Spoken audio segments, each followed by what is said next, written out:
One of the first reasonable questions that you may have is, how do you get into Google Sheets? How do you access a file?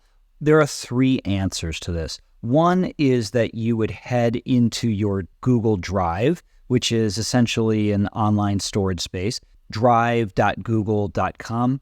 And if you already had a Google Sheet that you were working with, this is where you would find it. The second approach is that you would go in with your account, if you were already signed in, to sheets.google.com.